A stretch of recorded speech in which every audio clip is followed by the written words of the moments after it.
Şu Peygamber aleyhisselam yani ahirde bir hadiste men khafe edlej deydi. Hakik Allah'tan korkku adam çoğu. Keçisi uxlamaydı, yatmaydı deydi. Nimiş kılıdı o dese? Allah zikir etdi o. Kişiler kömesi ibadet kılıdı o. Teheccüd okuydu. Allah Teala'dan çoğu iltica kılıdı o. İyi Allah senin rahmetinden ümit kılımen, azabından korkmen de dua kılıdı o. Ve ben edlece belagal menzil. Aşında keçisi uxlamay, gaflet qilmay, ibadet qilgan, cihat qilgan, hareket qilgan insan şu menzilga yetalaydi.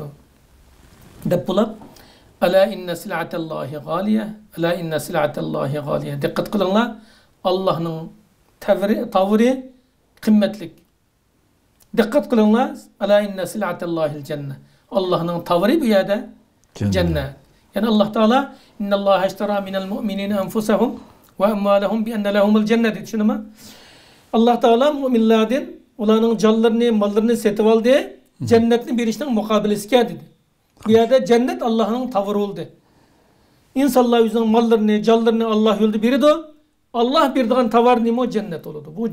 Bu cennet Allah'ın tavırı çok pek kıymetli. Onda asan kolu gelmeydi o.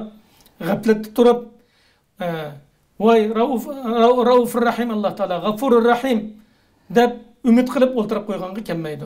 Haqiq qo'rqqan kishi Rasululloh degandek kechasi uxlamay harakat qiladi, kechasi uxlamay ibodat qiladi. Allah Teala'ga iltijo qiladi. Allah Teala uchun jihatda, Allah Teala uchun ribat turib muhofazatchilik qiladi. Ashunda harakat qilgan odam undan oxirgi nishonga yetalaydi.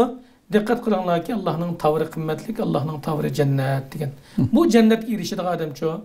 Allah Teala'nın davamlı bizni küzüp turduğanlığı, davamlı bilip turduğanlığı, niyetimizde nimni oylayotganligimizni çoğu his qilib, shunga yarasha yaşımızda taqozo qiladi.